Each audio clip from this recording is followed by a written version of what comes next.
¿Qué tal? ¿Cómo están? Bienvenidos a una nueva edición de la entrevista a través de puranoticia.cl. Hoy día tenemos de invitado a uno de los senadores de la región de Valparaíso, al senador Juan Ignacio Latorre del Frente Amplio. Bienvenido, lo queríamos tener primera vez acá en nuestro estudio, así que bienvenido, senador. ¿Cómo está? Muchas gracias, Jorge. Muy contento de poder estar acá, efectivamente, primera vez en el estudio. Habíamos conversado otras veces, pero primera vez acá en el estudio. Lo habíamos conversado por teléfono, nos habíamos agarrado también ahí por teléfono, pero ahí estábamos y eso es bien, qué bueno que estemos acá. Estábamos justamente antes de partir el programa conversando con el senador y nos acordábamos que 8 años, usted ya está en su séptimo año, ya le queda uno solo para cumplir. ¿Cómo pasa el tiempo? 8 años volando de un día para otro. Tuvimos pandemia, tuvimos estallido social. ¿Cómo han sido estos 7 años suyos sentados ahí en el Congreso Nacional? Sí, la verdad es que muy intenso. Pasa muy rápido el tiempo, pasan muchas cosas en poco tiempo, en un periodo de senador que, a diferencia de los diputados, que son 4 años, nosotros tenemos como la perspectiva de 2 gobiernos en el fondo, ¿no? Claro. Me tocó ser opositor al gobierno de Sebastián Piñera, hoy día oficialista con Gabriel Boric, pero entre medio pasaron muchas cosas, ¿no? Un estallido social, 2 procesos constituyentes fallidos, fracasados, en los que me tocó estar de alguna manera canalizando, ayudando a empujar esos procesos, pero finalmente la ciudadanía les dijo que no a ambos, pandemia entre medio, ¿no? Y lo que decía, 2 gobiernos. Entonces es un periodo muy intenso políticamente, donde pasan muchas cosas, pasa la historia, ¿no? Se va construyendo la historia de manera muy, muy intensa. Recordábamos el día de la elección, el día de esta elección, cuando usted sale electo hace aproximadamente 7 años.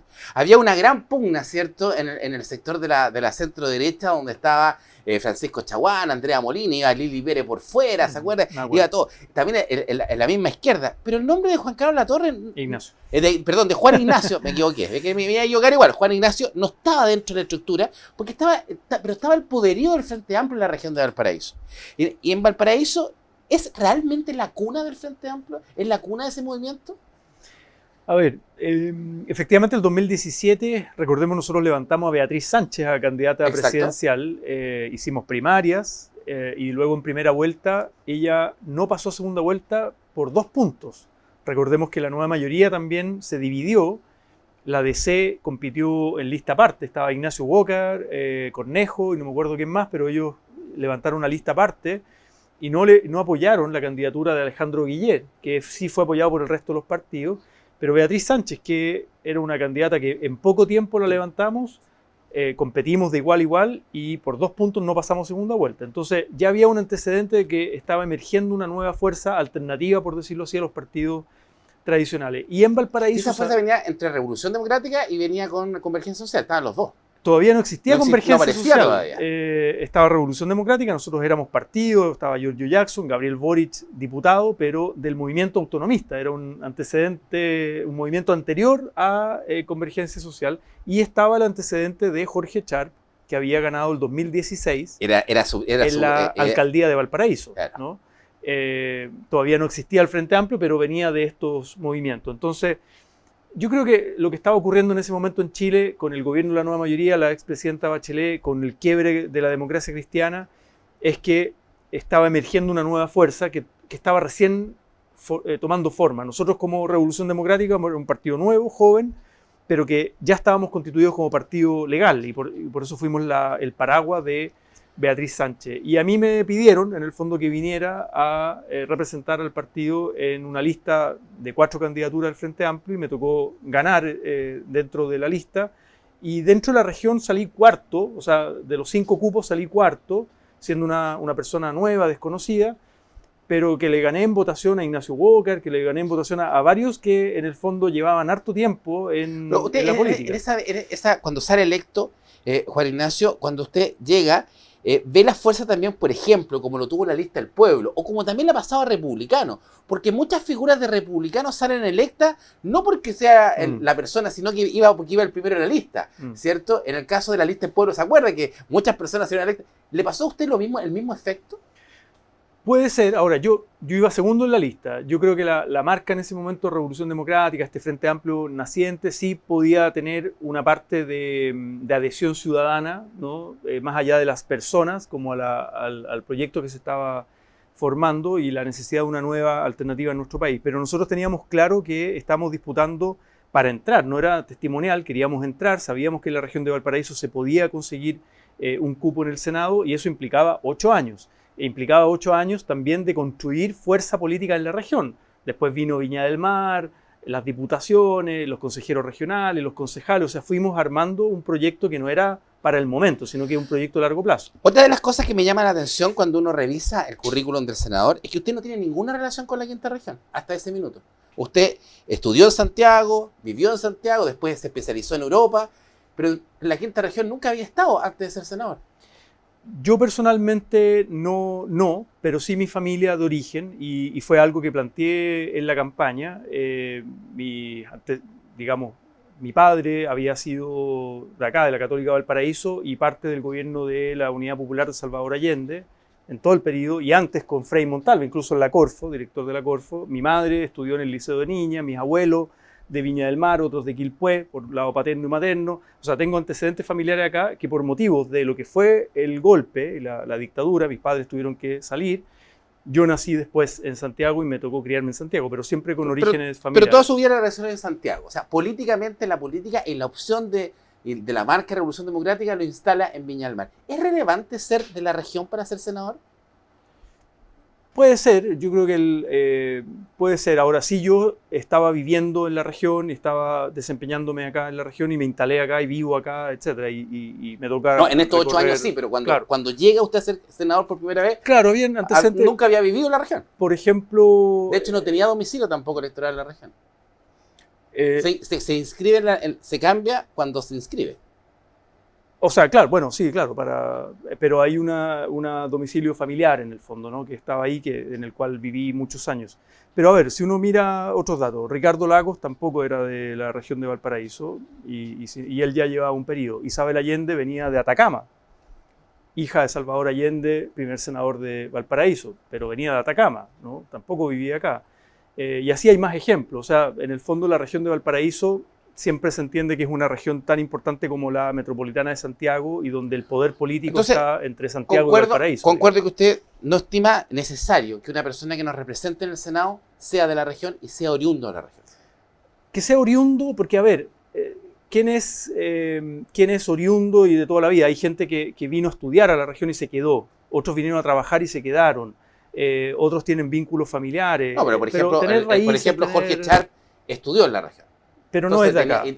Claro. pero estudió, tenía relación. Exacto. Por ejemplo, tenemos al mismo gobernador Rodrigo Mundaca de la misma relación. Porque es un tema. Rodrigo venía de Santiago, se instaló en La Ligua, pero en el fondo yo creo que esto de ser oriundo, sí tener vínculos, raíces, tener vinculación con la región y sobre todo la voluntad de construir en la región, de quedarse, de vivir acá, de construir política, de construir proyectos. Y bueno, etcétera. ¿Y usted se queda en la región, senador, sale senador, gana, se viene a vivir acá en la región? ¿Dónde vivía? Estuve viviendo muchos años en Viña del Mar y hoy día estoy viviendo en Casablanca. ¿En Casablanca? En un sector rural de Casablanca, sí. Un hombre que, según usted, está separado. Sí, soy divorciado, tengo una hija, tengo mi pareja y vivo con mi pareja en Casablanca. Oiga, y cuénteme, cuando uno, ¿cómo lo ven los hijos cuando dice, usted es un hombre joven, tiene menos de 50 años, 45, 46 años, somos jóvenes, somos ambos unos lolos aún, ¿cierto? Sí. ¿Cómo ve su hija su rol como senador? ¿Qué le dice su hija? Oiga, papá, ¿cuántos años tiene su hija? No me gusta mucho hablar de mi hija, prefiero no exponerla porque acá el que está frente o de alguna manera la figura política soy yo, entonces prefiero... Familiarmente, ¿cómo ve su familia entonces su rol de senador? ¿Le dicen algo, lo critican? Oye, no, yo creo o no lo comentan mucho. Sí, la familia apoya, acompaña, ha sido un pilar muy importante en todo esto y la historia también, lo que le decía la figura de mi padre con el gobierno de la UP, etcétera, pero la familia en lo cotidiano está, creo yo, más en un rol de acompañamiento, no está ahí opinando, oye, me gustó lo que dijiste, no me gustó lo que dijiste, o esto. En el fondo entienden que uno está todo el día en esto con un nivel de estrés bien importante y que por tanto cuando uno está con la familia está para compartir, priman más los afectos, los vínculos, más que la conversación política. Digamos. Avancemos sus 8 años. Asumió, llegó, primer momento complejo que usted vivía como senador, que lo ve conflictuado. ¿Cuál es? ¿Por dónde lo mira? ¿Cuál es su primer minuto? ¿Es el estallido social efectivamente? Yo creo que antes del estallido social, la sensación que tenía yo en el fondo, este primer año, el 2018, que me tocó... Porque llega bastante solo al Senado.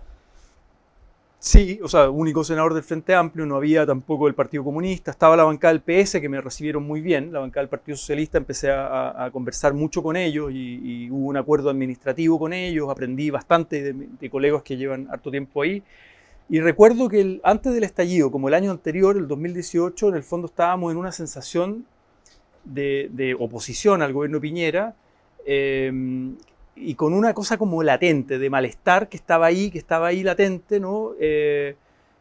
Con un gobierno que avanzaba en sus agendas, pero bien complicado. Yo me acuerdo, estaba en la Comisión de Educación, estaba la ministra Cubillo, entonces hubo harto diálogo, harto conflicto ahí, previo al estallido, mucho antes del estallido, con mucha dificultad de diálogo político, construir acuerdos, etc. Y eso se fue crispando hasta que llegó lo del estallido, que creo que fue lo más intenso. Cuando ve el estallido social, ¿qué siente usted? ¿Siente bien? La gente salió a la calle, siente pena, de euforia, le gustó el minuto. ¿Qué sintió? Yo creo que una mezcla de sensaciones, ¿eh? Por un lado... ¿Sintió felicidad? No, yo creo felicidad no. Por el que la gente está saliendo a las calles. No, pero no felicidad. Yo diría, sí, por un lado, como muy potente las manifestaciones masivas, pero por otro mucha preocupación con la violación a los derechos humanos y la violencia, de cómo podía estar escalando en el fondo y desbordándose la violencia en nuestro país. El tema de los militares, al pocos días, digamos, salieron las Fuerzas Armadas, entonces era como, upa, acá estamos pero finalmente en un momento... no podían hacer nada las Fuerzas Armadas. ¿En qué sentido? No pudieron hacer absolutamente nada porque estaba todo desbordado. ¿Se imagina que hubiese habido... ¿Usted pensaba que las Fuerzas Armadas podían hacer más, podían colocar más orden? No, era mi preocupación de que efectivamente una protesta social con miles de personas en las calles en todo el país, que la respuesta del gobierno sea sacar a las Fuerzas Armadas para controlar. Estuvieron unos pocos días, después lo retiró y después hubo otro intento de volver a sacarlo. Entonces era una preocupación brutal. No era por eso que usted me dice felicidad, no, sí, yo no sentía felicidad, pero sentía preocupación. ¿Cómo cree usted que debió haber actuado el gobierno para haber retenido todo? Porque recordemos, contextualicemos ese estallido social, Chile se estaba quemando, estaban quemando todas las estaciones del metro, había un edificio, los supermercados lo estaban saqueando. ¿Qué debe haber hecho el gobierno? Sí, hasta el día de hoy no sabemos quién quemó el metro. Hay una investigación bien, cómo se orquestó eso, cómo se planificó, las cámaras, hay cosas ahí que pasados los años uno dice... ¿Y cuál es su hipótesis quién quemó el metro? No tengo antecedentes, pero es una pregunta. Pero usted no tiene claro quién quemó el metro. Yo no tengo claro, no sé si usted tiene claro. No sé, pero ¿es su sentido común que le dicen quién lo quemó? No me atrevería a decir, pero... ¿Habrán sido los militares, dice usted? No me atrevo a decir algo ¿Carabinero? Así. Tampoco me atrevo a decir algo así. ¿Y se atreve a descartarlo? Es que no tengo antecedentes, pero o sea, me llama la atención. Según usted, ¿podrían haber sido carabineros y militares que hayan quemado la estación del metro? Ojalá que no, ojalá que no. Pero en el fondo, ¿lo descarta o lo duda? Es que no puedo ni descartarlo ni dudarlo. Lo que estoy diciendo, Jorge, es que algo tan brutal que ocurrió... Yo pensé que esas dudas ya se habían extirpado después de tanto tiempo. Es que no hay ningún condenado, Sí, ese es el tema. Pasaron personas por la justicia, pero no se condenó a nadie. No ha habido una investigación. No sé si usted sepa o no, pero no hay una investigación que diga, bueno... ¿Quién quemó el metro? ¿Cómo se quemó? ¿Quiénes son los responsables? ¿Quiénes financiaron eso? Hubo una orquestación, porque fueron varias estaciones al mismo tiempo. Cámaras, imágenes. Entonces, hay muchas preguntas todavía. Además de las violaciones a los derechos humanos que fueron muy brutales. Con quemar la estación del metro? No lo sé. Por eso digo que... ¿Pero qué se benefició al final del estallido social? Yo creo que, a ver, si uno mira quién gana, quién pierde, el país retrocede. Retrocede en cuanto a incertidumbre, caos, violencia, etc. Buscamos canalizar políticamente esto por la vía constituyente. Fracasó, 2 intentos, fracasaron. Fracasó la izquierda que se tomó la primera constituyente y se la llevó para casa. Fracasó el sistema político. Fracasó la extrema derecha que se llevó la segunda. Exacto, pero en el fondo quedamos como en el status quo. Recuerdo lo quiero llevar al día. Solo un punto. Dale. Recuerdo las primeras imágenes, mientras tanto la gente salía a protestar, lo que decía... Salía a protestar y salía a quemar. También, violencia, etc. A saquear supermercados. Lo que decían los empresarios, decían, acá vamos a tener que compartir los privilegios. ¿Se acuerda de eso? Vamos a tener que arreglar la salud, las pensiones. ¿Se acuerda de eso? Sí. ¿No? En los matinales salían todos los programas. ¿En qué quedamos? Pregunto yo, ¿en qué quedamos? La ISAPRE, mire lo que pasó con la ISAPRE, mire cuánto está costando sacar una reforma de pensiones con un poquitito de solidaridad, con un poquitito de solidaridad. ¿Qué decía Belín Matei, candidata de Chile Vamos en ese tiempo? ¿Se acuerda? Sí, me acuerdo perfectamente. Entonces, quiero volverlo justamente a ese punto. Volvamos a un día antes del estallido social. Estamos hablando de octubre de 2019, ¿cierto? Estamos hablando efectivamente prácticamente hace 6 años atrás, 5 años atrás. Y volvamos al día de hoy. ¿Qué ha cambiado Chile en esos 5 años? Porque cuando Chile se salió a quemar, ¿cierto? Que salió a quemar, a saquear los supermercados, cuando las Fuerzas Armadas estaban con las manos amarradas, que no podían controlar, ¿cierto? Y su sector, prácticamente, por eso le preguntaba a la Felicidad, estaba no en la primera línea, pero sí en la segunda y la tercera. Han pasado 5 años con un presidente suyo que está a punto de cumplir 4 años. ¿En qué ha cambiado Chile? Yo creo que hemos avanzado mucho menos de lo que en ese momento se generó una especie de consenso de que teníamos que avanzar hacia un Estado social y democrático de derecho, garantizar derechos sociales, impuestos más progresivos, justicia tributaria, etc. Se ha avanzado algunas cosas, royalty minero, salario mínimo 500.000 pesos. Eso me acuerdo que lo proponían empresarios del retail, de los mismos supermercados que saqueaban y todo, decían, sí, vamos a tener que subir a 500.000 pesos el mínimo. Y varios empresarios salieron a decir lo mismo.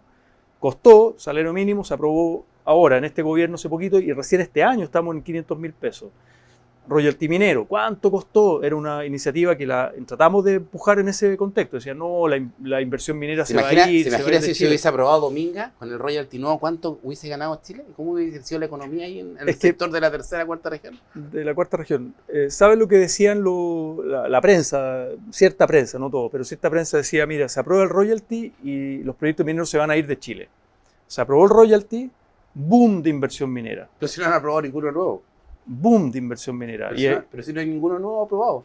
Revise los últimos 5 años. Pero Dominga es un proyecto espectacular. Pero saque a Dominga. Si Dominga primero partió con corrupción y sabe la historia de corrupción que hubo en los antecedentes iniciales, ¿no? Conflictos de interés, familia Piñera, Délano, sabe toda esa historia, no hay para qué volver ahí. Entonces Dominga creo que es un mal proyecto y un mal ejemplo. Pero mire la cartera de proyectos mineros ya aprobados y otros en proceso de evaluación en distintas regiones del país. Nos quedamos buenos miles de millones de dólares. El royalty, buen salario mínimo, salario mínimo. Copago cero en el sistema de salud pública. Yo estoy en FONASA, no sé si usted está en FONASA o no. También estoy en FONASA.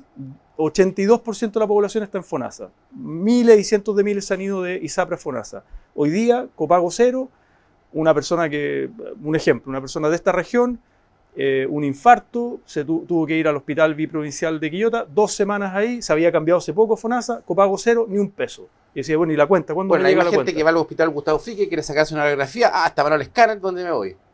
Porque hay que ver los lados buenos y los lados malos. Sí, obviamente, y tenemos que fortalecer la salud pública, pero lo que digo es, hoy día hay 82% en FONASA, tenemos copago cero en la red pública de salud, vamos avanzando la atención primaria. Falta mucho, sin duda alguna.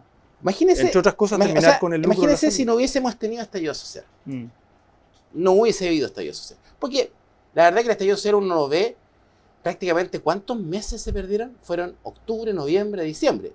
Llegó la pandemia. Y de ahí vino pandemia. Porque yo creo que la pandemia salvó a Chile, definitivamente. ¿Cierto? Porque si no, el estallido social hubiese sido quizás cuánto tiempo más. Yo ahí tengo una interpretación distinta, pero pandemia. Después vienen 2 procesos constitucionales. ¿Cuánta plata se gastó Chile en esos 2 procesos constitucionales? ¿Cuánto dinero? ¿Cuántos millones? Imagínate 2 elecciones frustradas. ¿Cuánto tiempo? Creo, porque su mismo sector, ¿se acuerda Giorgio Jackson cuando dijo, habló de los 30 años perdidos? ¿Se acuerda? Los 30 años perdidos, de todo esto. ¿No cree usted que en estos 4 o 5 años Chile perdió más que en esos 30 años que ustedes mismos miraban? A ver, lo de los 30 años lo instalamos nosotros. Se instaló muchos analistas diciendo, y parte del eslogan de la gente era 30 pesos, 30 años. ¿Se acuerda con lo del Estoy de acuerdo con usted, pero acuérdese que posterior a eso, no me acuerdo efectivamente la cronología de la fecha, pero Giorgio Jackson toma y acusa justamente, nosotros no representamos esos 30 años apelando a los ex miembros de la Constitución, que son hoy día los que están sentados ahora el presidente Boric. Sí, yo creo que de hecho los ministros que más han rotado y más que han salido desde que Boric es presidente, son los de su sector. Y los que más se han quedado son los que representan esos 30 años que usted... Hoy día hay una alianza de gobierno entre la izquierda y la centroizquierda y creo que hay que proyectar, y creo que ambos sectores han hecho aprendizaje. Ambos sectores han dicho hay cosas, desafíos pendientes y que hay que profundizar esta alianza. Pero volvamos a esos 5 años. ¿Se ha perdido más en esos 5 años? Mi opinión es que el estallido social, la salida del proceso constituyente, el acuerdo del 15 de noviembre que firma Gabriel Boric y nosotros lo firmamos y respaldamos, creo que fue una salida política que descomprimió las movilizaciones. No terminaron inmediatamente, pero la masividad, si usted piensa, 15 de noviembre, después viene diciembre, enero, febrero, antes de la pandemia, baja muchísimo la intensidad y como que la sociedad queda expectante con esto que se abre. Después vino el plebiscito constitucional. ¿Le reconoce ese mérito a Sebastián Piñera? ¿Cuál? ¿El de justamente encontrar esa salida política? Yo creo que él se demoró más de la cuenta. Yo le voy a dar una anécdota. Gonzalo Blumel apenas asume ministro del Interior. Nosotros lo invitamos al Senado. ¿Ya? Éramos mayoría en el Senado, teníamos la presidencia del Senado, estaba Jaime Quintana. ¿Apenas asume Piñera? No, apenas asume Blumel de ministro del Interior. ¿Ya? El cambio que hubo, ¿se acuerda cuando estaba Chadwick? Sí. Que hoy día está ahí en el lío con Hermosilla. ¿Sí? Exacto. Entonces, asume Blumel. Apenas asume Blumel, lo invitamos al Senado a almorzar, los 24 senadores de oposición. Jaime Quintana y Durresti eran presidente y vicepresidente. Y una de las cosas que le planteamos a Blumel, estábamos en octubre del 2019, recién empezado el estallido social. Le dijimos, ¿sabe qué, ministro? Toda la colaboración desde acá. Esto hay que encauzarlo políticamente. Estamos cumpliendo 40 años de la Constitución del 80. Estamos con una camisa de fuerza. Todo este malestar social, esta revuelta social, hay que canalizarla políticamente y la vía es la constituyente. Eso le planteamos nosotros como senadores. Y Blumel dijo, lo tomo, lo recojo, trabajemos esto. Y lo que hoy día sabemos es que Piñera le costó mucho aceptar esa salida. Piñera y la Roulette, que estaban arriba en el segundo piso, decían no, no, no. De hecho, estaban más bien por la vía de aumentar la represión con los militares, etc. Eso está escrito, está escrita esa cronología. Y Blumel fue uno de los que empujó el diálogo político. Pero finalmente se sentó y salió una salida política. Exactamente. Y yo creo que eso es lo que descomprimió. Y después viene la pandemia en marzo. En marzo, efectivamente, viene la pandemia y termina de descomprimir todas las movilizaciones. Pero ahí es donde quedó pendiente, yo creo que todo ese consenso que se generó de hacia dónde tenía que avanzar Chile, un Estado social y democrático de derecho, economía de mercado, sí, inversiones, sí, pero justicia social, respeto ¿Se acuerda al medio cuánto ambiente, costaba comprarse etcétera? una casa antes del estallido? Era Sí. fácil comprarse una casa en Chile antes del estallido. Hoy día es imposible. Sí, ¿se Había acuerda familias que, los no datos sé, de matrimonios endeudamiento? jóvenes que ganaban 800, 900 mil pesos, podían comprarse un departamento, una casa antes del estallido. La pregunta es qué nos llevó al Hoy estallido, día no Jorge. se lo pueden comprar. Yo creo que la pregunta, y aprovechando los medios de comunicación... el problema, usted el tiene- senador, que todos sabemos que nos llevó, son los mismos problemas que tenemos ahora. Ese es el problema. po. Es obvio. Ese es el problema. Entonces, por, meter eso la yo lo llevo, basura- por eso yo lo llevo a los 5 años perdidos. Es no que hemos no sé per- si no- son perdidos. No sé si son perdidos. No era otra la forma, justamente, de haber conseguido. A lo mejor no es la forma correcta. ¿Cómo se está haciendo hoy día en el Congreso? ¿Cómo se está discutiendo con una altura de miras distinta? Yo no sé, no sé si ¿Usted hay no hay ve una altura de miras sectores- distinta en el Congreso hoy día? No, digo, hay actores, no sé, el Partido Republicano que entró a justamente como a tensionar en el fondo, ¿no? A la derecha, que hablan de la derechita cobarde, que llega a ciertos acuerdos mínimos y los tironean y yo no sé si están generando mucha altura de mira ahí. Digo, el Partido Republicano, los Patriotas, hoy día emerge Kaiser, yo no sé si hay mucha altura de mira ahí, es mi opinión. Muchos comparten su visión, efectivamente. Entonces, Lo claro, que grafica que los extremos son bastante malos. entonces, ¿cuál es el Tanto la problema? extrema izquierda como la extrema derecha. Claro, pero en el fondo, si tú dices, porque muchas veces se dice el Frente Amplio y el Partido Comunista en la extrema izquierda, nosotros estamos conduciendo, estamos llegando a acuerdos. ¿Se siente más al centro usted ahora como Frente Amplio? Más que más a la izquierda. ¿Qué es el centro? ¿Cuál es el Pero centro? imagínense que estamos ubicados acá. Aquí está la más izquierda, los más izquierdos. Está el Partido Comunista aquí, primero, y hacia el centro Frente Amplio, o está el Frente Amplio y después el Partido Comunista. Mire, usted habló hace un momento de la lista del pueblo. La lista del pueblo generó una cosa que después no tuvo proyección política, pero generó algo que estaba mucho más tensionando. Y generó un caos. Bueno, por eso. Generó el inicio de la destrucción entonces, cuando de se la dice pérdida de los 5 años. el Partido Comunista y el Frente Amplio, nosotros somos partidos institucionales. Que estamos dentro de la institucionalidad, estamos intentando hacer cambios con la institucionalidad. Pero se ve Yo más, soy de pero izquierda. pero se ve más al centro que los comunistas, ¿O no? No me quiero comparar con yo, En la yo misma lo que línea, digo, entonces. mi convicción política, yo soy un senador de izquierda, soy de un partido de izquierda, pero que entiende que nos jugamos solos y que hay que construir mayoría y que hay que construir acuerdos. Y eso implica profundizar la alianza con la centroizquierda. Con la centroizquierda. Y yo trabajo muy de par a par con Ricardo Lagos, con Isabel Allende acá en la región, y converso con Chaguán, con el Y senador se siente Piu, cómodo con los etcétera. comunistas. O sea, son aliados naturales nuestros, ciertamente. Oiga, senador, uno de los minutos complejos de su partido, y usted estaba como presidente, de repente explota el caso Convenio. Estábamos acostumbrados a hablar de la corrupción en la derecha, ¿cierto? El caso Penta, el Soquimich, etcétera, etcétera. Y aparece Convenio. Bueno, que tampoco podríamos decir, para todos lados, porque tenemos un intendente, el único intendente que tenía, el único gobernador, perdón, que tenía la centro derecha, también muy salpicado. En la Araucanía. ¿Qué pasó en el caso Convenio? ¿Usted se sorprendió, sabía, lo golpearon? Porque como que no se manejó muy bien en el primer instante, ¿no? Sí, efectivamente, yo he hecho esa autocrítica de la parte comunicacional. Ahora, efectivamente, fue algo que me sorprendió mucho. ¿Cómo se entera? ¿Se entera 2 días antes? Porque yo me imagino un senador dice, pero ¿cómo nos mandamos hasta embarrar? O sea, ¿cómo es la reacción inicial? Sí, a ver, esto está, ya he hablado harto de este caso y ha salido mucho en prensa y está escrita esa historia en el fondo, pero yo saco yo varias... del punto humano, del punto Sí, de... Porque saco varias lecciones en ese lado. Primero, el no quedarte con la versión de los involucrados. Porque cuando son de tu propio partido, usted decía, es más fácil... Esa lección lo aprendió, claro. Claro, es más fácil yo apuntar con el dedo al frente, digo, la UDI, RN, no sé qué, los partidos tradicionales, los que usted nombró, Penta, Soquimich, es súper fácil apuntar con el dedo. Cuando hay adentro de tu propio partido... Apunte para allá, sí, apunte para allá. Apunte para acá. Cuando hay gente de tu propio partido Es difícil, pues, que entra en casos de corrupción y ellos te traen una versión en que está... como decirlo así, media maquillada, digamos, no te cuentan toda la firma al tiro y te cuentan antecedentes parciales y te dicen, no, si todo esto está en regla, es un error, no sé qué, bla, bla, bla, y tú te quedas con esa primera versión sin tener todos los antecedentes. Yo creo que una lección que yo he sacado es no exponerte comunicacionalmente, públicamente, cuando no tienes todos los antecedentes. ¿Usted era cercano a Catalina Pérez? Políticamente, no en lo humano, no me... ¿Ella lo defraudó a usted? Sin duda que hay una pérdida de confianza brutal. Sí, ¿Cuándo se produce eso? Porque usted sale prácticamente como buen presidente del partido, yo creo, sale a defender la posición. Sale a defender, como usted decía, sin a lo mejor tener todos los antecedentes. ¿En qué minuto usted regula? ¿En qué minuto usted dice, aquí hay algo que yo no sé? Esto pasa en pocos días. En pocos días se empiezan a mover muchos antecedentes, empiezan a aparecer, digamos, por los medios. Pero nosotros como partido, y a mí me tocó encabezar, tomamos decisiones en poco tiempo. Uno, expulsar a los 2 involucrados, a la pareja de Catalina, que era el representante de la fundación, y al Ceremi, que había sido jefe de gabinete de Catalina también, de la diputada. A ambos decidimos expulsarlos. Muy rápido, no pasó más allá de una semana. No, fue muy rápido. Fue muy rápido, los expulsamos a ambos. Y a Catalina, que era vicepresidenta de la Cámara de Diputados, no era cualquier diputada, ella había sido presidenta de partido. Era una figura importante dentro de su conglomerado. Y vicepresidenta de la Cámara de Diputados. Y yo era cercano políticamente a ella, no era amigo de ella, pero cercano políticamente a ella. Y decidimos suspenderla. Y esa decisión me tocó encabezarla a mí. No la tomé yo solo, es colegiada, pero yo la encabecé.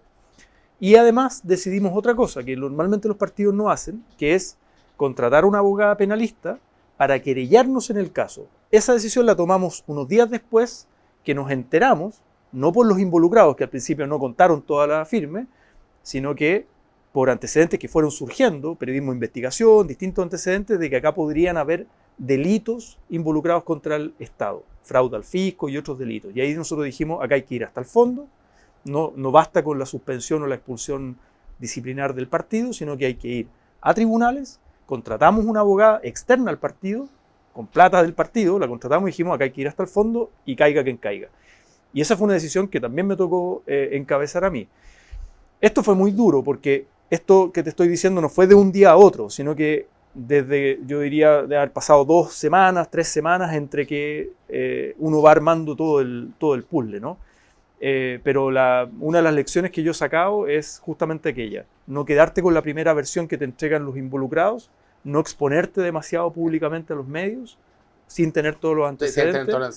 y como esperar un poco que avancen los procesos de investigación, porque recordemos, al principio era como un caso, lo que se decía, incluso el gobierno lo planteaba, esto es un error, pero no un delito. Pero después empezaron a aparecer las aristas de que podrían era haber claramente un delito. involucrados. O sea, el error está de la permisividad que existe en el sistema para poder generar justamente esta cantidad de millones de pesos y girarlas prácticamente a sola firma de uno o dos personajes. Yo creo que esa permisividad es el mayor error. Y que este caso convenio que surge en Antofagasta y que nos golpea inicialmente a nosotros, como desde el Frente Amplio, después vemos que se expande y tiene una historia también atrás en distintos gobiernos regionales, ¿no? Lo que usted decía, la Araucanía, un diputado desaforado del Partido Republicano, el primer diputado desaforado. Entonces ahí se demuestra. Ahora, y en distintas regiones del país. Y eso nos grafica un tema que justamente uno de los... Y que venía de años además dándose. Además, pero ahí no se demuestra en el fondo que uno de los discursos, una de las cartas de lucha, las banderas de lucha de Revolución Democrática, Convergencia, hoy día Frente Amplio, justamente es que apuntaban a la derecha como los corruptos, la derecha o los otros políticos. Hoy día podemos decir como Frente Amplio que la política en todo su sentido completo tiene lados corruptos, inclusive el suyo. Yo creo que la lección, una de las lecciones o aprendizajes que sacamos es que tú no puedes dar por hecho, a priori, de que todos tus cuadros van a actuar con probidad, con transparencia, sino que pueden haber sujetos que actúan con actos de corrupción y que ningún partido está impune de aquello, o inmune más bien, inmune de aquello, y que por tanto eso no puede quedar en la impunidad. Y en ese sentido nosotros sí creemos que la política debe ser una actividad noble al servicio del bien común, pero que no está exenta de sujetos que se aprovechan de la política para o enriquecerse o hacer irregularidades o corrupción o delitos, y eso hay que condenarlo completamente, sean de tus propias filas con mucha fuerza o sean del frente de otro partido. Oiga, senador, usted es psicólogo. Así es. ¿Cierto? Antes de ser senador usted ejerció como psicólogo, atendió pacientes, ¿cierto? Sí. ¿Y le gustaba? Obviamente, si estudió cuántos años, ¿cierto? Sí, me gustaba. A ver, estudié 6 años, en ese tiempo eran 5 más el año de tesis y práctica, y yo me desempeñé más en lo que es la psicología social comunitaria, o sea, la parte social venía también desde ahí, no era solo lo individual, que me tocó la parte clínica, pero yo trabajé, por ejemplo, 3 años, primero como voluntario, después como profesional en un centro de rehabilitación de adicción El Hogar de Cristo, trabajé con personas en situación de calle, trabajé en poblaciones con jóvenes que estaban fuera del sistema escolar. Iba el tema social. Exacto, o sea, mi historia viene mucho desde el lado social primero, la influencia política de mi familia, por lo que le contaba a mi padre, militante del MAPU y director de la Corfo en el gobierno de Salvador Allende acá en la región de Valparaíso, eso siempre ha estado ahí muy presente. Mi madre es psicóloga también. Por otro lado, un paso largo en periodo universitario con el mundo de los jesuitas en trabajo social, y después viene este bichito como más de vocación política, ¿no? Y me voy a estudiar a Barcelona, estudio políticas públicas en Barcelona y después vuelvo a trabajar en lo académico. Yo me acuerdo, como resumen. Yo me acuerdo de haber revisado su currículum cuando usted fue electo y ganó, y personalmente me sorprendió, me dijo, oye, pero qué preparado, qué preparación. Pero no es que sea, no creo que vamos a poner más viejos, si ya dijimos que éramos jóvenes, pero nosotros somos 46, sí, 47. El presidente, ¿cuánto tiene? Prácticamente 38, 37. Prácticamente 8 o 9 años menos que usted. Camila Vallejo, lo mismo. Carol Cariola, toda la otra camada del Frente Amplio. Por ejemplo, Jorge Char. ¿Se siente como usted, como más grande de la camada? Por eso lo llevaba a la psicología, a la edad. ¿Se ve distinto a esa camada más juvenil que es 10 años quizás menos que usted? No, nunca me he visto. Lo que pasa es que, a ver, me toca militar, primero en RD, después lo que es el Frente Amplio, y efectivamente yo me siento muy atraído por esta camada de dirigentes estudiantiles que creo que abren un nuevo ciclo en Chile. Perfecto. Primero con las protestas del 2006, los pingüinos, después movimiento estudiantil 2011, 2012, y ahí se forman estos movimientos políticos, y yo venía llegando de Barcelona, donde ya había ido a estudiar 2, 3 años estuve allá. Pero, por ejemplo, usted es cercano a Boric, a Jackson, ¿a quién? Sí, claro, sí. ¿Sí? Sí, a ambos, y hemos construido un camino político de confianza, pero no solo a ellos, que son como figuras públicas, hay mucha más gente.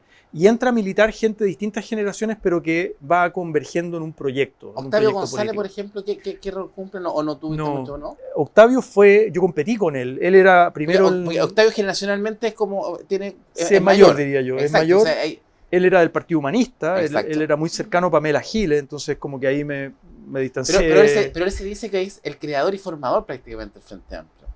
Él siempre tiene esa ¿no? ¿No lo ven así? Yo creo, él fue presidente del Partido Humanista el año 2017, ellos levantaron a Alberto Mayol, me acuerdo cuando nosotros levantamos a Beatriz Sánchez. Él compitió conmigo acá como senador, era el primero en la lista, yo iba segundo, yo terminé ganando, y él compitió ahora contra Rodrigo Mundaca en la primera vuelta a gobernador. Se derechizó, González, ¿eh? No sé si se derechizó o no, pero creo que está, o sea, políticamente no comparto sus líneas para nada. No, y él quebró después con el Frente Amplio, se fue con Pamela Giles, etc. Ya, pero usted se siente, entonces, no es que se sienta, sino que esta camada más joven lo involucra y lo invita. Absolutamente. Yo me siento convocado por estos liderazgos que crean nuevos partidos y movimientos de izquierda y hoy día muy en la línea de lo que ha planteado el presidente Boric, de esta alianza con la centroizquierda. Yo creo que en eso ha habido una maduración y un aprendizaje político de ellos y de nosotros, en términos de que acá nos necesitamos juntos, necesitamos construir mayorías y que el proyecto progresista en Chile hay que pensarlo para más largo aliento, no solo un ciclo electoral corto, digamos. Perfecto. Bueno, pero en los ciclos senatoriales hay que pensarlo a largo plazo, porque son 8-8. Y es muy raro que un senador a los 8 años se vaya para la casa, siempre quiere ir a la reelección. ¿Cómo estamos en eso? Porque aquí Sí. a ustedes como que lo habían dejado bajo el avión. Todos le preguntaban No. a Brito y a Ibáñez. Y de repente dijo, oye, a la Torre no nos habían preguntado. De ahí partimos nosotros buscando, oye, invitemos al senador La Torre para preguntarle. Sí. ¿Qué pasó ahí? Porque No, como que los dos diputados se... Yo mismo había dado un periodo en que me preguntaba el partido si yo estaba disponible para ir a la reelección y yo dije, estoy en reflexión. Y que fue justamente después de todo lo que pasó con el caso convenio, mi renuncia a ¿Le afectó a usted el caso convenio entonces? En lo personal, sin duda alguna. Además que se generó toda esta cosa ¿Alguna como... vez dudó dejar la política después de eso? No dejar la política, pero sí me planteé estar y por eso pasé un periodo de reflexión, si es que estar en primera línea o no. Ah, perfecto. Esa era la reflexión. Claro, si es que iba a estar disponible a pasar por una campaña, 8 años más, en el mismo cargo. También era una reflexión que no era automática y yo creo que lo que me ocurrió fue un discernimiento. Estuve varios meses en esa reflexión y el partido me preguntaba, además vino la fusión del partido, me tocó empujar esa fusión, ¿no? Como presidente RD antes de este caso, y por tanto hubo una reflexión. Y ahí se puede haber generado cierto vacío, en el fondo como decir, oye, la Torre parece que no está disponible, no sé qué. Bueno, la cosa es que yo después me decidí, y además dije también, esperemos las municipales, la de gobierno regional, que el protagonismo lo tienen las alcaldías, el gobernador, los CORE, y hablemos de la parlamentaria y la presidencial una vez terminado ese ciclo. Cerramos ese ciclo, creo que balance fue positivo acá en la región, ganamos Valparaíso, Viña del Mar, Mundaca, concejalías, CORE, con Freddy Ramírez, gran alcalde, y ahí yo digo, estoy disponible. Y por tanto le he comunicado al partido primero, a la directiva regional, a la directiva nacional, en primer lugar, y después a los medios de comunicación, estoy disponible para ir a la reelección. Ahí como que algo se movió.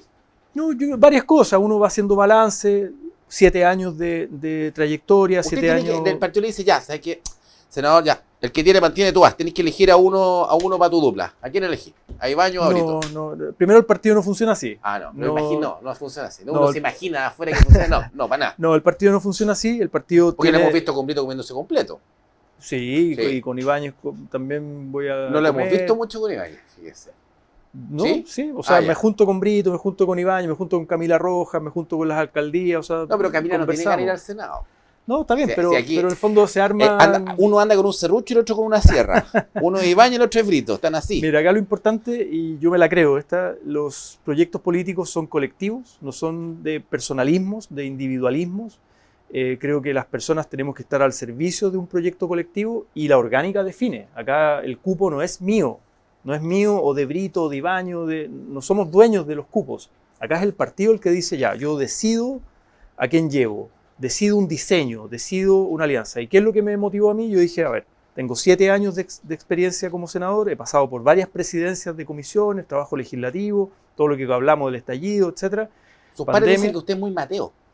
Yo me gusta trabajar de manera seria, estudiar las cosas, me gusta hablar de lo que sé, de lo que no sé, no me gusta hablar. Si no tengo antecedentes, mejor callo, pero en el fondo, digo, yo pongo una experiencia a disposición de un ciclo, y yo me la creo en esto, la presidencial está abierta, la próxima presidencial está abierta, la derecha creía que la ganaba, yo creo que está abierta, Yo creo que podemos disputar un gobierno progresista y necesita parlamentarios que apoyen aquello. ¿Cómo cree usted que debiese su partido elegir al candidato? ¿Cuál cree usted que es la forma más democrática?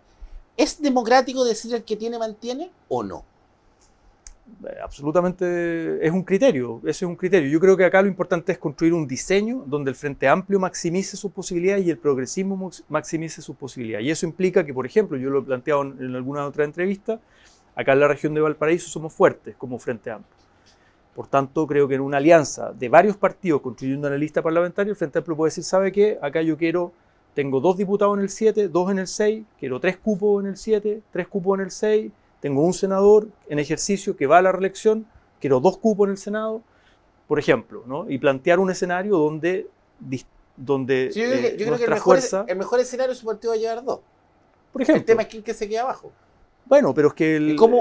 ¿Qué mecanismo ocupamos dejar? Por ejemplo, a mí, y esta frase yo la encuentro célebre. Entonces la escuché, dice, o sea, ¿quién dijo esto? Es como la famosa de la frase. Dice, la verdad es que los peces son más que número y toneladas. Cada uno de esos peces es un individuo con su personalidad, pensamiento, interés y memoria. Hay peces tímidos y atrevidos. Han aprendido a jugar fútbol, a hacer trucos y utilizar las herramientas. No lo dijo Brito, lo dijo Ignacio Uribe, pero él reflejó esa frase. ¿Usted cree que Brito está preparado para ser senador después de escuchar esta frase?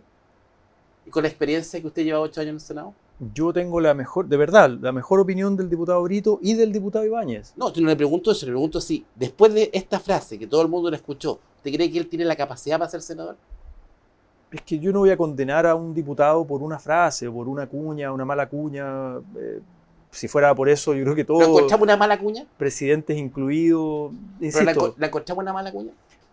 Errores comunicacionales. Creo que puede haber sido un error comunicacional y en eso todos hemos cometido errores comunicacionales, desde el presidente para abajo, todos. Los con más experimentados, ¿quién no se ha equivocado en política que se expone, da una opinión, de repente habla en on? Bueno, pero mire, más allá de eso, acá el Frente Amplio tiene buenas cartas a presentar. Tiene 3.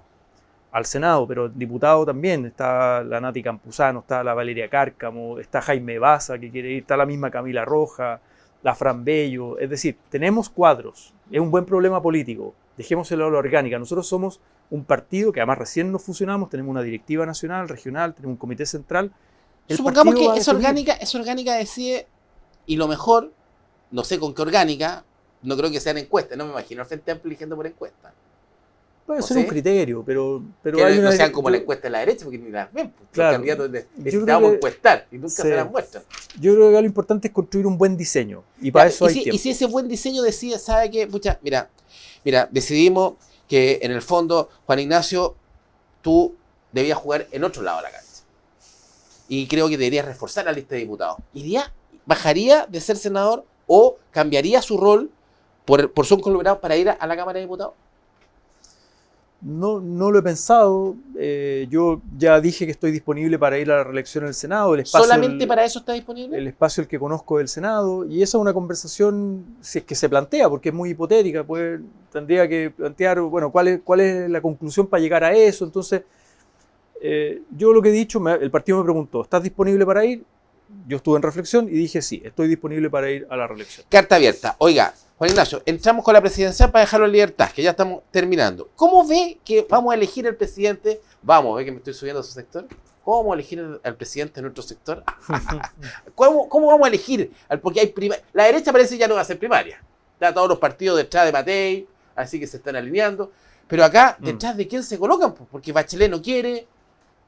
Carolina Toá como que muchos la vieron así, que no, que... Sí. Bodanovich como que nos están empujando. No sé si lo empujan los lectores o las fans, pero alguien lo empuja. ¿Qué hacemos ahí en la centroizquierda? Yo creo que un buen mecanismo es la primaria, que los partidos levanten sus candidaturas y más allá de quién nos ponemos detrás, el liderazgo que obviamente es importante, quién va a la papeleta, es qué programa se construye, qué programa de unidad se construye y qué lista parlamentaria. Yo a eso me refería con un buen diseño. Acá necesitamos construir un buen diseño que maximice las posibilidades del progresismo. Hoy día estamos en minoría, hoy día tenemos un gobierno, el pueblo. ¿En esa lista usted estaría dispuesto a subir, por ejemplo, para volver a traer de ahí una nueva presidencia en la senatorial, estaría dispuesto a subir a Char, por ejemplo? ¿Te cree que sería un aporte para la centroizquierda? Yo he dicho, lo dije por ahí en alguna otra entrevista, dije que por la trayectoria de Jorge en los últimos años, esto no es de ahora, es de hace varios años. Jorge 2.0, sí, porque ha cambiado Jorge. Bueno, ahora está con corbata. Lo que uno lo ha visto en varios años es que él ha sido muy crítico del Frente Amplio, muy crítico del gobierno del presidente Boric. Él quebró en su momento con el mismo Gabriel Boric a propósito de la firma el 15 de noviembre. Pero Mundaca también ha sido crítico y cuando ganó se pusieron todos detrás de la foto. Hasta Boric lo recibió en la moneda, si eso después se olvida. No, si uno puede tener críticas puntuales, pero ha habido como una crítica política muy de fondo, muy de decir yo soy distinto, yo me diferencio. Es lo que ha dicho Sar, muy punto. Exacto. Ahí, entonces, en el fondo, si eres consistente con aquello, debería estar fuera. Es construir tu lista por fuera. Po. Perfecto, me queda claro. Ya, vamos a la presidencia. Esa es mi opinión. Y es bastante, tiene bastante sentido. Ahora, es la presidencial. Entonces, la presidencial sirve centro-izquierda, que por ejemplo los socialistas que llevan a alguien, que el PPD lleva, que la democracia cristiana también lleva una primaria completa. ¿Así se lo imagina usted? Sí, la DC ahí hay que ver qué definen ellos, porque yo creo que nosotros hemos invitado harto a la DC. Le hemos tendido puentes, pero ellos siempre se han mantenido como en esta lógica. Lo que queda de DC, porque la verdad que soy. Sí, bueno, después del quiebre con Amarillo. Con una pasarela tiene, ¿para qué extender un puente? Porque eso está poquito.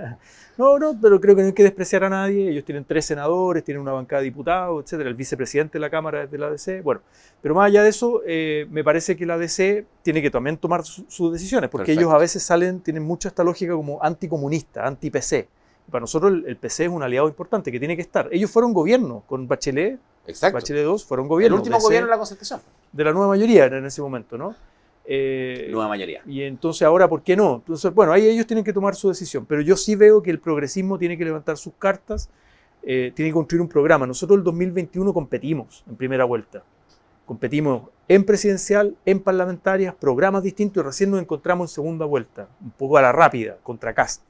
Yo creo que ahora tenemos tiempo para construir un proceso unitario, programático, de lista parlamentaria y preguntarnos muy seriamente y decírselo a la gente. O sea, si usted elige un presidente de esta línea que quiere cambio social, elija también un parlamento que respalde esas iniciativas, porque lo que eligió la gente fue un presidente en primera vuelta, pero minoría parlamentaria. Hoy día pensando en esa centroizquierda y en el éxito de esa centroizquierda que en el fondo debe ganar a la centroderecha, ¿cierto? La centroderecha ya va dividida. Y lo más probable es que justamente esa división de republicanos y esa porfía de republicanos lleve a la catástrofe. Y está Kaiser también. Y está Kaiser. O sea, yo creo que la derecha va a 3 bandas. Ni siquiera nadie la ha empujado al precipicio, va directo al precipicio, ¿cierto? Por eso es importante si la centroizquierda se logra unir. Ahora, si esa centroizquierda se logra unir, tiene más fortaleza justamente que la figura represente a esos 30 años, sea más grande políticamente en edad, en experiencia, o apostar nuevamente a una cara joven. ¿O no tiene relevancia ese punto? Para mí es secundario. Para mí lo central es el proceso unitario, es decir, que el liderazgo que se imponga en una primaria eventualmente y que logremos consensuar un programa y una lista parlamentaria, eso es más importante que si la persona es hombre o mujer, es joven o es viejo. Exacto. Ya, ¿y a quién llevamos al Frente Amplio? ¿Cuáles son sus presidenciales? No, estamos mire, mañana... Eliminemos a Bodanovich, ya, saquemos nada. Bodanovich no, para que no me diga no, que Bodanovich no, pero ¿a quién más? Yo creo que en este verano, estamos en enero y son conversaciones que ya están arriba de la mesa, vamos a levantar una precandidatura como Frente Amplio. ¿Y Beatriz Sánchez, verdad que la están pensando, no? Beatriz es un referente importante, pero no me quiero casar con ningún nombre, no le voy a dar ningún nombre. No le voy a dar ningún nombre. Quememos a alguien. No vale la pena. Yo creo que esto se conversa bien adentro. Mira, yo le voy a contar cómo fue el proceso con Boric. Ustedes son herméticos, ¿ah? Por más que uno trata de averiguar ahí, no. Es que hay un colectivo que está deliberando también. Entonces, no es bueno, creo yo, instalar así por la prensa ciertos nombres o quemarlos, como dice usted. El 2021 nosotros levantamos a Gabriel Boric en marzo. Él no quería ir. Se fue el verano, vacaciones, se fue en reflexión, varios le pedimos, etc. Y en marzo dijimos ya, vamos con Gabriel Boric, él dijo ya estoy disponible y fuimos primero a las firmas, a conseguir firmas para ir a la primaria. Eran 300.000, ¿se acuerda que tenían que conseguir? No me acuerdo el número ahora, pero era harto. Si esa firma Era la embarrada con las firmas. Y hoy día no tenemos que juntar firmas, pero sí tenemos el desafío de levantar o construir una candidatura o precandidatura. Descárteme a uno. A ver, porque uno tiene imaginación. Le descarto a Bodanovich, no porque no quiera, pero yo creo que es un gran liderazgo, Ya, un gran liderazgo Mundaca, de futuro. ¿Descartado también o no? Porque Rodrigo Mundaca, uno dice que después de los votos de la región, como que aumentó en 5 centímetros su estatura. Sí, no, quería cerrarlo de Tomás, eso sí, ya, para no quedarlo, porque en el fondo él mismo ha sido muy no. consistente. Sí. Dice, mi prioridad es Maipú, yo dije mi compromiso es segundo periodo, el futuro dirá otra cosa. Y tiene un tema etario con la primaria. Hay un punto etario con la primaria. No lo había visto, pero bueno. Y Mundaca. Y Rodrigo dijo algo parecido a Tomás. Yo lo acompañé cuando ganó el triunfo de la segunda vuelta, lo dijo en la Plaza Victoria en Valparaíso, y dijo algo así. Nosotros no recuerdo textual, pero en el fondo el discurso de él frente a la gente fue: acá yo me voy a concentrar en la región de Valparaíso, gané, agradezco el respaldo unitario de la ciudadanía, los partidos, y mi prioridad va a ser la región de Valparaíso. O sea, yo lo entendí. Bodanovich y Mundaca descargados. Yo entendí que esa es la disposición de ambos. No he escuchado una disposición distinta, digamos. Oiga, senador, me están haciendo señas por todas partes que ya nos vamos. Yo estoy súper entretenido y pasaría como 8 horas. Así que muchas agradecido. Me ha paseado por varios lados. No, por todos lados. Y entonces déjeme sacarlo de Chile. Venezuela. Una dictadura muy triste, muy preocupante lo que está ocurriendo en Venezuela. Violación a los derechos humanos, fraude electoral, 1 millón de venezolanos en Chile, prácticamente. Es muy complejo lo que está ocurriendo y muy expectante. Yo estoy en la Comisión de Relaciones Exteriores, el martes estuvimos con el canciller en la comisión. Ese día se tomó la decisión de terminar con la misión diplomática de Jaime Gazmuri, embajador, y le consultamos al canciller cómo veía el futuro. Decía, bueno, nosotros como gobierno no vamos a reconocer a Nicolás Maduro, tampoco vamos a proclamar a González porque ya hay una experiencia fallida con Guaidó. Y lo que queremos es una transición democrática, una salida pacífica y que no haya ¿Cómo el mundo internacional se mete? Porque uno ve migración masiva. Porque uno ve con cierta impotencia lo que pasa en Venezuela. ¿Cómo el mundo internacional debiese actuar ahí? Es complejo porque además está Trump, que asume también ahora la presidencia, ¿no? Y no sabemos cómo va a ser el vínculo comercial de Estados Unidos con Venezuela, porque una cosa es la retórica. Exacto. Y otra cosa son los negocios, el petróleo y las inversiones, y un eventual bloqueo que repercuta en que la gente en Venezuela, o sea, porque los bloqueos, ¿quién los paga al final? No lo paga los países vecinos. Los países vecinos y el pueblo. Y por tanto el pueblo, cuando se ve forzado en esas situaciones de bloqueo, se va, y ya hay 8 millones de venezolanos fuera de Venezuela. 8 millones. Es la mayor diáspora. Es muy triste lo del pueblo venezolano. Entonces, no queremos que eso se escale aún más, ¿no? Y que tampoco haya una guerra civil, que tampoco hayan golpes de Estado. Entonces es una situación muy compleja. Y hoy día a la mañana estaba en un panel con ex canciller Ignacio Walker, que fue senador acá por la región, un panel de radio. Y él recordaba, yo también hacía el punto respecto de cómo fue la salida y la transición a la democracia de la dictadura chilena. Fueron 17 años de un dictador con un régimen civil que lo apoyaba, y la comunidad internacional jugó un rol importante, mediación, diálogo. Pero también jugó un rol importante Pinochet. En el fondo que uno no vamos a defender jamás las atrocidades del gobierno militar y la violación a los derechos humanos. Pero mirándolo desde el punto de vista democrático, podemos decir que Chile dio muestras de democracia cuando Pinochet reconoce que el plebiscito lo había perdido, no como Maduro en Venezuela, que no fue capaz de reconocer. Claro, y ahí la comunidad internacional, la oposición, forzaron al régimen, forzaron a la dictadura a un plebiscito y forzaron a reconocerlo. Exacto. Recordemos que Matei fue el primero en decir sí, porque pero yo creo que justamente, y ahí donde yo creo que por eso es bonito cuidar la democracia chilena. Exactamente. Por eso da tanta pena a veces el estallido social. Oiga, senador, muchas gracias. Muchas gracias, Jorge. Lo esperamos en marzo. Pasemos para que en marzo vamos a tener definiciones, ahí se viene acá. ¿Te parece? Encantado, ¿no? Encantado. Muchas gracias por su disposición, y bienvenido a buenanoticia.cl. Gracias, Jorge, por el espacio, la conversación, y nos vemos en marzo. Esto es una nueva edición de la entrevista en buenanoticia.cl. Buenas noches.